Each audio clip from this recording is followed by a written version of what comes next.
नमस्कार दोस्तों, मैं एडवोकेट आदि आपका चैनल पर स्वागत करती हूँ। 9 बच्चों की कहानी का सिलसिला शुरू हो चुका है। कहानी शुरू करूँ उससे पहले आपसे यही कहना चाहूँगी कि अगर आप इस परिवार में नए हैं तो चैनल को ज़्यादा से ज़्यादा सब्सक्राइब करें और इसके अलावा बेल आइकन जरूर प्रेस करें फर्दर नोटिफिकेशन के लिए। और इसके बाद अगर आप वारदात के बारे में कुछ भी कहना चाहते हैं तो मोस्ट वेलकम, आप खुलकर अपने पॉइंट ऑफ व्यू रख सकते हैं, चाहे वो कमेंट हो या कॉम्प्लीमेंट हो, कुछ भी आप कह सकते हैं। वारदात है 11 अप्रैल 2023 की। वारदात है यूपी के बुलंदशहर की, और बुलंदशहर के पास ही एक थाना लगता है जहांगीरबाग। ये वारदात है वहां की। 11 अप्रैल 2023 को एक स्कूल में एक आदमी जाता है और कहता है कि मेरी भतीजी आपके यहाँ पढ़ती है, हमें किसी काम से बाहर जाना है तो आप उसको हमारे साथ भेज दीजिए। टीचर जो होता है वो बच्ची को लेकर आता है और बच्ची को उस इंसान के हाथ भेज देता है। जैसे ही वो भेजता है थोड़ी देर के बाद उसको ऐसा लगता है कि शायद उसने गलती कर दी, बच्ची को छुट्टी होने के बाद ही भेजना चाहिए था। और ये सोचकर वो सब कुछ छोड़ के उस बच्ची के और उसके पीछे चला जाता है। पीछे पीछे जाता है तो वो देखता है कि वो आदमी उस बच्ची को लेके गांव की तरफ न जाके जंगल की तरफ जाने लग जाता है। जब वो जंगल की तरफ जाने लग जाता है तो टीचर भी फिर उसके पीछे पीछे हो लेता है। थोड़ी दूर जाने के बाद देखता है कि जो वो आदमी है वो उस बच्ची के साथ कुछ गलत हरकतें करता है, अश्लील हरकतें करता है। जब ये चीज़ वो देखता है तो बच्ची भी चिल्लाने लग जाती है और बच्ची के साथ साथ वो टीचर भी चिल्लाने लग जाता है। जब टीचर चिल्लाने लग जाता है तो आसपास के लोग इकट्ठा हो जाते हैं और ये मामला जो है वो उसके घर पे भी जाता है। पता चलता है कि ये जो आदमी है ये कोई और नहीं है, उस बच्ची का सगा चाचा है। और जब बात उसके घर में पहुंचती है तो घर में जो बच्ची के माता पिता हैं और उसके बच्ची के जो दादा दादी हैं, ये सब लोग उस बात को तूल ना देके बात को रफा दफा कर देते हैं, ये कह के कि ये हमारे घर का मामला है और हमारे घर की बात है, और उस पर कोई भी केस नहीं करते हैं। दोस्तों, मैं यहाँ पे एक बात जरूर कहना चाहूँगी कि बात घर की हो या बात बाहर की हो, जब कोई इंसान किसी बच्ची के साथ या किसी नाबालिग के साथ और किसी के साथ भी अगर इस तरह की कोई अश्लील हरकत करता है तो वो ना तो घर का होता है ना बाहर का होता है, वो सिर्फ और सिर्फ एक मुजरिम होता है और उसको उतनी ही पनिशमेंट मिलने का अधिकार होता है उन लोगों का जिनके साथ ये गलत हरकत होती है।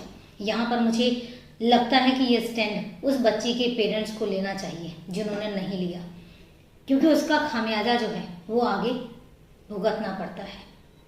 बात आती है उसी मंथ की है, ये बात 11 अप्रैल की है और उसके बाद 23 अप्रैल को जो इंसान अश्लील हरकत कर रहा था उसका नाम था नईम। नईम के घर के सामने ही एक घर है, उस घर में एक 4 साल की बच्ची रहती है। 23 अप्रैल को वो बच्ची अपने घर के बाहर अपनी माँ के साथ खेल रही थी। शाम का टाइम था और उसकी माँ को लगा कि अब बच्ची को इसके बाद भूख लगेगी, तो उसको खेलता हुआ छोड़कर घर के बाहर और अपने अंदर आ जाती है और अंदर उसके लिए नमकीन चावल बनाने लग जाती है।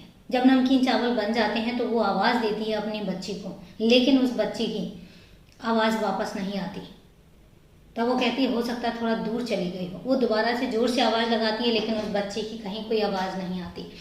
इसके बाद वो बाहर जाके देखती है तो उसको अपनी बेटी कहीं नज़र नहीं आती। फिर वो आसपास की गलियों में देखती है, उसको उसकी बेटी कहीं नज़र नहीं आती। वो आसपास के लोगों से पूछती है और इस तरीके से पूछते पूछते वो पूरे मोहल्ले में पूछ लेती है। मोहल्ले में पूछने के बाद वो पूरे बात जो है वो पूरे सराउंडिंग फैल जाती है। वो ढूंढते रहते हैं लेकिन उनकी बच्ची नहीं मिलती। इसके बाद वो वहाँ की जो मस्जिद है, मस्जिद में अनाउंसमेंट करवाते हैं कि किसी ने अगर उस बच्ची को देखा है, 4 साल की बच्ची, तो ज़रूर बताएं और हम बच्ची को ढूंढ रहे हैं, हमारी बच्ची जो है वो लापता है। लेकिन अनाउंसमेंट के बाद भी कोई फ़ायदा नहीं, उस बच्ची का कहीं पता नहीं चलता। इसके बाद कोई बताता है कि उस बच्ची को उन्होंने नईम के साथ देखा था। जब इतना सुनना था तो चूंकि उसका रिकॉर्ड ऑलरेडी नईम का बहुत ख़राब था तो वो नईम के घर जाते हैं। जब नईम के घर जाते हैं तो वो दरवाज़ा खटखटाते हैं और जब दरवाज़ा खटखटाते हैं तो नईम की माँ निकल के बाहर आती है जब नईम की माँ निकल के बाहर आती है तो उसकी जो बच्ची है उसकी माँ कहती है कि हमारी बच्ची आपके घर में गलती से खेलते तो नहीं चली गई। वो कहती नहीं, हमारे घर में कोई भी नहीं है। इतना कह के वो दरवाज़ा बंद करने लग जाती है। जब ये लोग ज़बरदस्ती करते हैं तो वो लड़ने लग जाती है कि मेरे घर में कोई भी नहीं है और मेरे घर में आने की ज़रूरत नहीं है। इस तरीके से जब ज़बरदस्ती के बावजूद भी वो जब अंदर नहीं आने देती तो उनमें से ही एक लड़का पीछे की साइड से होके नईम के घर के अंदर जाता है और वो अंदर से दरवाज़ा खोल देता है। जब वो दरवाज़ा खोलता है तो बाकी सारे धक्के से अंदर जाते हैं और अंदर जाने के बाद वो अपनी बेटी को, चूंकि उस घर में पूरे घर में अंधेरा था, तो टॉर्च से जिस तरीके से भी किसी से देखा गया, मोबाइल आजकल हर किसी के पास मोबाइल होता है, तो मोबाइल की लाइट टॉर्च ऑन करके और वो उस बच्ची को देखने लग जाते हैं, लेकिन उनकी बच्ची उन्हें कहीं नहीं मिलती। वहीं पर ही जब एक कमरा जो था वो नईम का था, जब वो उस कमरे में अंदर जाते हैं तो उस कमरे में, पूरे कमरे में खून फैला हुआ था और नईम के कपड़ों पर भी खून फैला हुआ था और नईम सर नीचे करके वहीं पर बैठा हुआ था। जब ये चीज़ देखते हैं तो फिर वो उनको आशंका होती है और उस आशंका के चलते वो बच्ची को उसी कमरे में ढूंढने लग जाते हैं और जब बेड के नीचे देखते हैं तो उनकी जो बच्ची है वो बेड के नीचे लाश के रूप में सामने पड़ी हुई थी। उसको बाहर निकाला जाता है। उसके जो दोनों पैर थे वो फैले हुए थे और उसके दोनों पैरों की जो हड्डियां थी वो टूट चुकी थी और उसके पूरे शरीर में खून था। पूरा नईम पूरा खून से सना हुआ था। देखते ही समझ में आ रहा था कि इसके साथ, बच्ची के साथ हैवानियत हुई है। साथ के साथ ही पुलिस को फ़ोन किया जाता है। पुलिस आती है। पुलिस जब सिचुएशन देखती है तो उसके बाद, क्योंकि यहाँ पे नईम को उन्होंने अपने कब्जे में ले लिया था और मारना शुरू किया था और उनका बस चलता तो नईम को वहीं के वहीं सजाए, मौत की सज़ा दे देते। लेकिन पुलिस आ जाती है और पुलिस नईम को भी अपने कब्जे में लेती है और उस बच्ची की लाश को भी अपने कब्जे में लेती है और उसके बाद लाश को पोस्टमार्टम के लिए भेज देती है। जब लाश को पोस्टमार्टम के लिए भेजती है, यहाँ पर नईम को अपने कब्जे में लेती है तो नईम जो है वो कुछ भी बोलने की हालत में नहीं था। उसकी इतनी पिटाई हो चुकी थी। इसके बाद पुलिस पोस्टमार्टम की रिपोर्ट का वेट करने लग जाती है। जब पोस्टमार्टम की रिपोर्ट आती है तो डॉक्टर जो बातें बताते हैं, वहाँ पर जिसने भी सुना रोंगटे खड़े हो गए। पुलिस बताती है कि इस बच्ची के साथ हैवानियत की हद पार की गई है। इस बच्ची के पूरे शरीर में 8 जख्म ऐसे हैं जो काटने के जख्म हैं, नोचने के जख्म हैं, खरोचने के जख्म हैं और उसके दोनों पैरों की हड्डियाँ टूटी हुई हैं।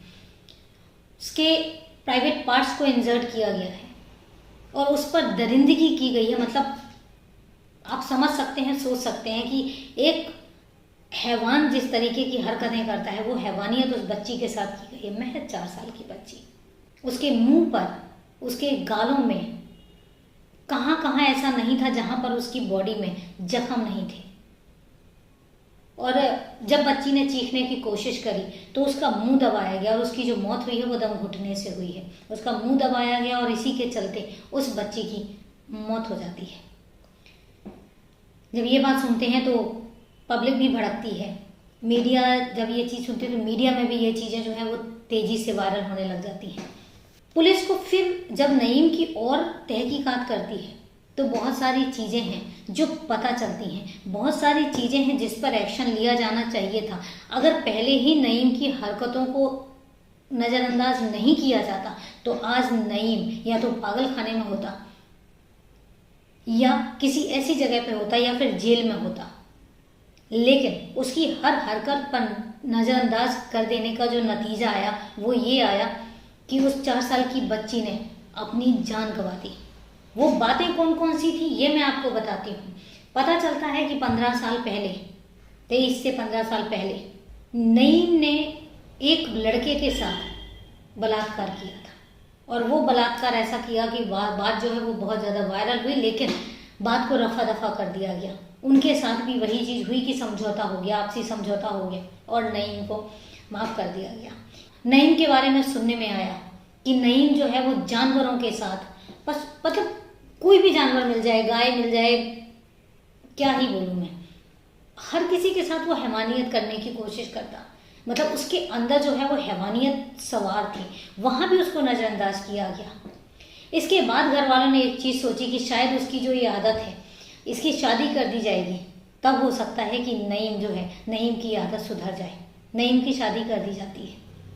शादी करने के बाद नईम अपनी पत्नी के साथ भी वही हैवानियत करता, उसी हैवानियत के साथ पेश आता, और उसके चलते कुछ समय के बाद ही नईम की पत्नी की मौत हो जाती है। जब नईम की पत्नी की मौत हो जाती है तो इसके बाद भी घर वालों को समझ नहीं आता, क्योंकि पत्नी ने भी ये चीज़ें बताई हुई थी, लेकिन उसके बाद भी नईम को कवर अप किया जाता है।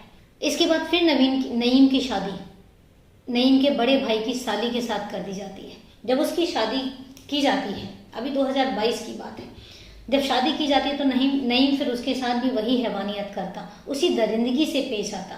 उसके बड़े भाई की जो साली है वो घर छोड़ के चली जाती है और वो कहती है ऐसे हैवान के साथ मैं कभी नहीं रह सकती हूँ, और वो घर छोड़कर चली जाती है। ये 2022 की बात है।